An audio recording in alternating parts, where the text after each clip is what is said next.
The train howled as it tore through the darkness, the wheels grinding against the tracks like tortured screams. My hands shook as I clutched the list of rules, the paper damp from the sweat on my palms. The dim lantern above my head flickered, casting wild shadows across the narrow passageway. I glanced back over my shoulder, but the corridor behind me stretched endlessly. The doors to the passenger cars closed and silent. Rule number 3 burned in my mind. Do not open any passenger doors between 11:59 and 3:33 a.m., no matter what you hear. My throat was dry, my breath coming in shallow gasps as the muffled sounds of knocking, pounding, echoed from the door to car 6. I wasn't supposed to be here. This wasn't supposed to be real. But I'd ignored the warnings, ignored the strange look the old conductor gave me when I first stepped aboard. Twilight Crossing isn't for just anyone, he had said, his voice low, almost pleading, but I'd laughed it off. A job was a job. Good pay, steady hours, and the promise of solitude. All I had to do was follow the rules. Easy, right? Except no one mentioned what happens when you break one. The pounding grew louder, more urgent, and I tightened my grip on the cold metal railing beside me. The train lurched, throwing me forward, and I stumbled, barely catching myself against the wall. The rule sheet fluttered to the floor, landing just inches from the door. I wanted to grab it, but something stopped me. The sound. It wasn't just pounding anymore.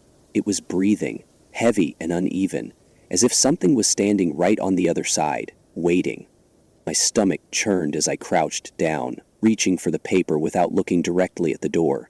My hand froze mid-air when the handle rattled. "Help me," a voice whispered, soft and broken. It was a woman, or at least it sounded like one. Her voice was hoarse, desperate, and filled with pain. "Please, I'm trapped. Open the door." I shook my head, squeezing my eyes shut as my fingers curled into fists. The rules were clear. Do not open the door. But the voice, it was so human, so real. My heart thudded in my chest as I bit my lip, unsure of what to do. Then she spoke again, louder this time. "Please, they're coming." The handle rattled violently and I scrambled back, my foot hitting the base of the lantern and sending it spinning. For a moment, everything went dark. When the light steadied, my eyes were drawn to the rule sheet. The letters seemed to writhe on the page, the ink shifting as though alive. I picked it up with trembling hands and my stomach dropped when I saw the new line, one that hadn't been there before. "If you hesitate too long, they will find you." My mouth went dry and the pounding stopped. The silence was worse. It pressed against me, thick and suffocating, and I held my breath, listening for any sign of movement. Then came the sound. Soft at first, almost gentle, like a faint hum, but it grew louder, deeper, a low, guttural growl that vibrated through the walls. My legs felt like lead as I backed away, keeping my eyes on the door, now bulging slightly as if something was pressing against it from the other side. The growl turned into a screech, high-pitched and unnatural, and I clamped my hands over my ears, sinking to the floor. The lantern flickered wildly, and I could feel it. Them, watching me. The train lurched again, harder this time, and the door groaned under the pressure. My back hit the far wall, my knees pulled to my chest as I stared at the handle, which began to turn, slowly, deliberately. My breath hitched, and I pressed my eyes shut, muttering the rules under my breath like a prayer. "Don't open the door. Don't open the door. Don't." The screeching stopped. I opened my eyes, and the door was still. The handle was back in place, the corridor eerily quiet. My shoulders sagged with relief, but it was short-lived. I turned my head to the side and froze. The window beside me was no longer a window. It was a reflection. My reflection. But it wasn't me. The face staring back at me was twisted, its features warped, its eyes black and endless. It grinned, teeth too sharp, too long, and I swore I saw it move, just slightly when I didn't. Yes. A cold breath brushed against the back of my neck, and I knew without looking that I wasn't alone. The low growl returned, vibrating through the walls, followed by the sound of scraping metal, like nails dragging across the sides of the train. My breath caught as I tried to steady myself, gripping the railing, but the train shuddered violently, throwing me forward. The rule sheet slipped from my grasp and skidded across the floor, coming to rest near the window. The reflection in the glass twisted again, my distorted face staring back at me with that sharp, unnatural grin. The figure didn't move, but its eyes followed me, black and unblinking. My stomach churned as I scrambled toward the paper, trying to focus on the rules, but the sound of heavy, dragging footsteps filled the air. I froze. The footsteps were coming from behind me, slow and deliberate, but they didn't match the rhythm of the train's movements. I turned my head slightly, just enough to see a shadow stretching across the corridor. It wasn't human, its limbs were too long, its body hunched and misshapen. It stopped just outside the edge of the lantern's light, lingering in the dark. My heart pounded as I backed away, keeping my eyes on it. But the train jolted again, and the lights flickered violently. In the brief flashes of darkness, the shadow moved closer. Each time the light returned, it was a step nearer, its hollow eyes now glowing faintly, locking onto mine. The rule sheet crumpled in my hand as I pressed myself against the wall, muttering the rules under my breath. Stay in the light. Don't look directly at them. But the light was failing, dimming with each flicker, and the shadow was now just a few feet away. Its mouth stretched open, impossibly wide, revealing rows of jagged teeth that glinted in the fading glow. My hand shot out, grabbing the lantern, and I swung it wildly, the light slicing through the air. The shadow hissed, recoiling into the darkness, but I could still hear it, moving, circling me just out of reach. I stumbled toward the next car, the lantern shaking in my grip. The door was heavy, resisting as I pulled, and the sound of the shadow's growls grew louder. Finally, it gave way, and I slipped through, slamming it shut behind me. My chest heaved as I leaned against the door, the faint hum of the train the only sound now. But this car was different. The seats were empty, the windows covered in frost despite the warmth of the lantern. A thin mist clung to the floor, swirling around my feet as I moved. The air felt wrong, heavy, and my footsteps echoed louder than they should have. Something moved ahead, just a flicker in the corner of my eye. I froze, raising the lantern, but the light seemed to shrink, barely illuminating the space around me. As I stepped closer, the mist parted, revealing an old, battered suitcase sitting in the middle of the aisle. It wasn't there before. My hands tightened around the lantern as I approached it, my gut screaming at me to turn back. Oh, the tag hanging from the handle was worn and faded, but I could just make out the name scrawled on it. My name. My stomach dropped and a cold sweat broke out on my forehead. I reached for the tag, my fingers trembling, and flipped it over. Written on the back in sharp, jagged letters was a single word. Why? The train groaned, the sound echoing like a distant scream, and the mist around the suitcase thickened, coiling upward like smoke. I stumbled back, tripping over my own feet, and the lantern hit the floor with a dull clang. The mist shifted, forming into a figure, tall, shadowy, and featureless. Its head tilted slightly, and though it had no eyes, I could feel its gaze piercing through me. The rules flashed in my mind again, but they were no longer clear. My head throbbed, and the letters seemed to blur together, forming nonsensical shapes that danced in the corners of my vision. And I could feel the blurry forms of the letters behind my eyelids. The figure moved closer, its steps silent but deliberate. I scrambled to my feet, grabbing the lantern, and ran toward the next door, ignoring the sharp pain in my ankle as I twisted it in my panic. The door to the next car opened easily this time, almost too easily, and I fell through, slamming it shut behind me. The car was darker than the last, the lantern barely pushing back the shadows. The windows were gone, replaced by smooth, featureless walls, and the seats were overturned, some ripped open to reveal stuffing that spilled out like entrails. The air was thick with the smell of rust and something foul, like decay. A faint hum drew my attention to the far end of the car, where an old radio sat on one of the overturned seats. Static crackled from its speakers, punctuated by faint whispers that sent chills down my spine. I approached it slowly, every instinct screaming at me to stop, but I couldn't. The whispers grew louder, resolving into words. You don't belong here. You broke the rules. You let them in. My hands shook as I reached for the dial, but before I could touch it, the radio fell silent. The lantern flickered, and I felt it again, that cold breath against the back of my neck. I turned slowly, the light revealing nothing but empty space, yet the presence was undeniable. The shadows shifted, swirling around me like living things, and the train lurched violently, throwing me against the wall. The lantern slipped from my grasp, the glass shattering as it hit the floor, plunging the car into darkness. My chest tightened as I scrambled to find it, but my hands found something else instead. Cold, bony fingers wrapping around my wrist. A voice whispered, soft and mocking, "It's too late." The bony fingers tightened around my wrist, ice cold and unrelenting, pulling me down into the darkness. I struggled, kicking and thrashing, but it felt like the shadows themselves were alive, gripping my legs and pinning me in place. My heart hammered in my chest as I clawed at the unseen force, desperate to free myself. The whispers returned, louder and more frantic, overlapping voices, hissing accusations I couldn't understand. "You broke the rules," one voice hissed, distorted and almost childlike. Another voice, deeper and guttural, snarled, "You let it in." My breath came in short, panicked bursts as I managed to yank my wrist free, stumbling back into the overturned seats. The darkness around me shifted, swirling like smoke, and from it emerged a shape. A figure taller than the others I had seen before.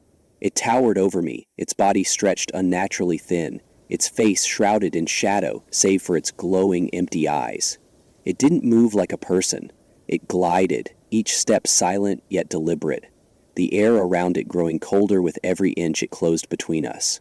My back hit the wall of the train car, and I realized I had nowhere left to run. The rules echoed in my mind, but they felt meaningless now, like the train itself was punishing me for failing to obey. I glanced around frantically, searching for anything I could use to defend myself. My hand found a jagged piece of glass from the shattered lantern, and I gripped it tightly, ignoring the way it bit into my palm. The figure loomed closer, its head tilting slightly, as though amused by my futile resistance. "Why?" it whispered, the word reverberating through the car like a physical blow. My voice cracked as I stammered. "I didn't mean to. I didn't know." The figure stopped, its hollow eyes narrowing. Then, with an inhuman shriek, it lunged. Instinct took over. I swung the glass, slashing at the air, and for a moment the creature recoiled, its form flickering like a faulty projection. I didn't wait to see what would happen next. I bolted toward the door at the far end of the car, my legs barely carrying me as the train lurched violently beneath my feet. The sound of heavy, distorted breathing followed me, growing louder and more erratic, as if the creature was right behind me. I reached the door and slammed into it, fumbling with the handle, but it wouldn't budge. My hands were slick with sweat and blood, and my panic only grew as the air behind me turned icy. I turned my head just enough to see it, closer now, its skeletal hand reaching for me, its fingers impossibly long and sharp. Desperation took over. I grabbed the handle with both hands and threw my weight against it, the door finally giving way. I stumbled into the next car, slamming the door shut behind me and locking it. My chest heaved as I backed away, the sound of scratching against the door filling the silence. But this car was worse than the last. The seats were gone, replaced by long rusted chains hanging from the ceiling, each one swaying gently despite the stillness of the air. The walls were covered in strange symbols, carved deep into the metal, and they seemed to writhe and pulse like they were alive. At the center of the car stood another figure, smaller than the one I'd just escaped, but no less terrifying. It held something in its hand, a lantern, flickering weakly, casting long, distorted shadows across the walls. Its head tilted as it turned toward me, and I realized with a sinking feeling that it was wearing a conductor's hat. The hat was old and frayed, its once shiny brim now dull and covered in what looked like dried blood. The figure raised the lantern, its light flickering brighter, and the symbols on the walls seemed to come alive, shifting and stretching toward me.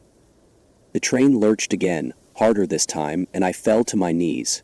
The chains above rattled, their metallic clanging echoing in my ears. The conductor-like figure stepped closer, its movements jerky and unnatural, and held the lantern out toward me. "Take it," it whispered, its voice layered with echoes. My instinct screamed at me to refuse, but my hand moved on its own, reaching for the lantern.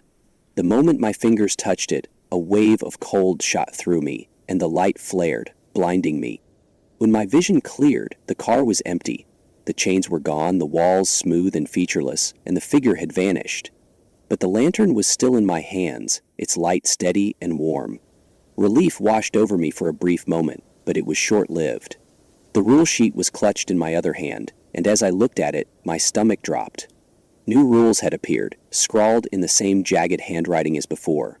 Do not trust the lantern. Do not trust the conductor. Do not stop running. My blood ran cold as the lantern flickered, the warmth fading to an eerie, pale glow. The door behind me rattled, and I didn't need to look to know that the creature was back. I ran, the lantern swinging wildly in my grip as I tore through the next door and into another car. This one was worse. The air was thick, making it hard to breathe, and the floor was covered in a thin layer of water that rippled as though something was moving beneath it. I tried to move quickly, but the water slowed me down, each step accompanied by the faint sound of splashing. The lantern's glow barely penetrated the darkness, and the whispers returned, louder and more menacing than before.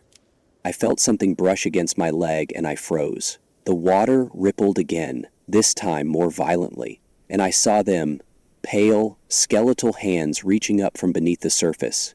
They X-clawed at the air, grasping for me, and I stumbled back, nearly dropping the lantern. The hands multiplied, breaking through the water one by one, until the entire floor seemed to writhe with them. The whispers turned into screams, and the water began to rise, creeping up my legs. My chest tightened as I waded toward the door, the hands tugging at my clothes and skin, pulling me down. I reached the handle just as the water reached my chest and yanked it open, spilling into the next car. I collapsed onto the dry floor, gasping for air, and looked back to see the water receding, the hands sinking back into the darkness. But I couldn't stop. The lantern flickered violently, its light fading with each second, and I knew I was running out of time. The final rule flashed in my mind.